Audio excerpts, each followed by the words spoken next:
CECA Propos, les podcasts du CECA. Un nouveau format pour vous accompagner dans vos pratiques professionnelles au quotidien. Ce numéro est consacré aux plaintes, réclamations et événements indésirables des critères impératifs de l'évaluation en ESSMS. Il a été conçu et écrit par Martine Jourdain-Bernard pour le CECA. Bonne écoute!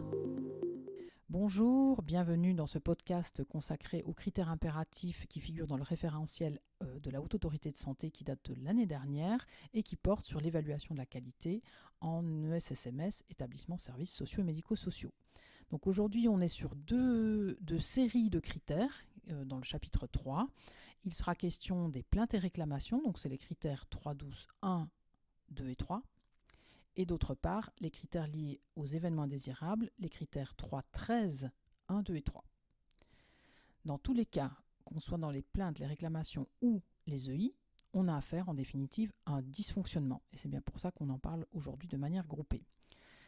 Donc, quels sont les attendus qui sont précisés dans le référentiel HAS ? Eh bien, on va les voir ensemble et ils font partie en définitive d'un élément essentiel d'une démarche qualité, c'est-à-dire que la structure va se pencher sur les dysfonctionnements, va être à l'écoute des parties prenantes et en définitive en faire quelque chose de vertueux, c'est-à-dire que la structure va se servir de ces éléments, de ces dysfonctionnements pour s'améliorer. Alors, quelle est cette logique qui est préconisée donc dans le référentiel ? Eh bien, c'est tout d'abord le fait que la structure organise le recueil des dysfonctionnements.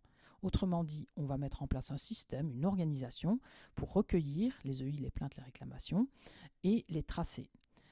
Donc, à mon sens, cela signifie que vous devez identifier les canaux et les lister. Par quelle voie, par quel biais vous arrivent ces plaintes, ces réclamations et ces EI ? Eh bien, ça peut être un appel téléphonique, ça peut être un courrier et pourquoi pas un cahier de doléances ou encore un entretien. Donc ça, c'est la première étape, le recueil. La deuxième étape, c'est que la structure organise le traitement. Autrement dit, qui est-ce qui les reçoit, ces EI, ces plaintes, ces réclamations, qui les traite, qui prend les décisions des actions à prendre, qui revient vers la personne qui nous a signalé le problème, sur quel support, dans quel délai, et est-ce qu'on le trace de façon écrite ou informatisée. Ça, c'était la deuxième étape. La troisième étape qui est requise dans le référentiel, c'est que la structure communique sur le traitement. Autrement dit, disent ce qui a été fait, ce qui a été décidé, les actions auprès des parties prenantes.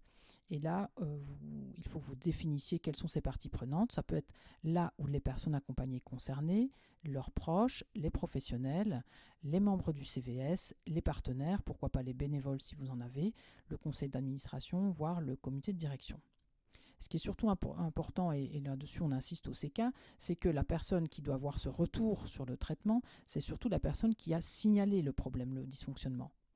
En effet, il n'y a rien de pire qu'une personne qui a signalé un problème et qui aurait l'impression qu'on n'a rien fait ensuite.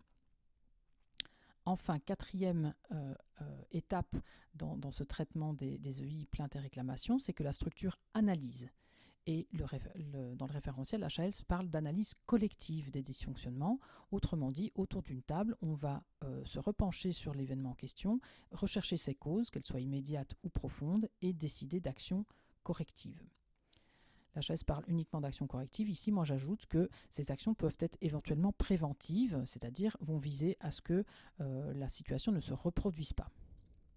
Donc, je vous ai dit tout à l'heure qu'on était dans une notion qui était importante pour les démarches qualité. Effectivement, c'est qu'une démarche qualité doit forcément comprendre un système de signalement, c'est-à-dire où les dysfonctionnements vont être donc recueillis, traités et surtout analysés pour donner lieu à des actions préventives et ou correctives. Et donc là, vous le voyez, on aura progressé, d'où la notion d'amélioration.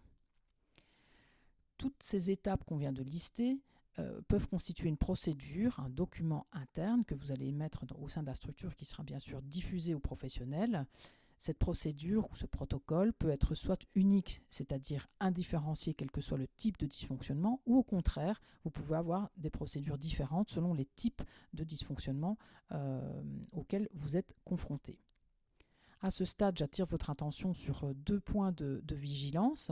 Le premier, c'est que certes, vous aurez décrit votre circuit de traitement des dysfonctionnements, le recueil, le traitement, l'analyse et le retour. Mais attention, il est aussi question sur les événements indésirables. Dans le référentiel, il est question que les professionnels déclarent, c'est-à-dire qu'il ne suffit pas que la structure ait décrit ce circuit de façon écrite et que ça fasse partie de vos procédures ou vos protocoles, il faut aussi que les évaluateurs puissent constater que les professionnels connaissent ce circuit et s'en servent en définitive. Deuxième point de vigilance, c'est qu'il y a 2 obligations réglementaires qui sont mentionnées dans le manuel HAS, mais pas forcément de façon très visible. Première obligation réglementaire, c'est que certains EI doivent être signalés aux autorités de tarification et de contrôle. Ça fait l'objet de l'arrêté du 28 décembre 2016 qui parle de l'obligation de signalement des structures sociales et médico-sociales. En effet, que vous soyez face à un événement climatique, à un manque de personnel répété ou éventuellement à d'autres types de dysfonctionnements, ils doivent tous être signalés au point focal régional. Autre point sur lequel je voudrais attirer votre attention, une autre obligation réglementaire, c'est que les événements indésirables graves liés aux soins sont eux aussi à signaler, là sur le portail national, cette fois. Je vous remercie pour votre attention.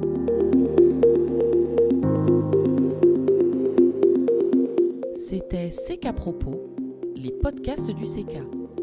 Ce podcast fait partie d'une série à retrouver sur ceca.fr. Et pour aller plus loin sur le sujet, retrouvez les fiches mémo des critères impératifs sur notre site. Alors à bientôt!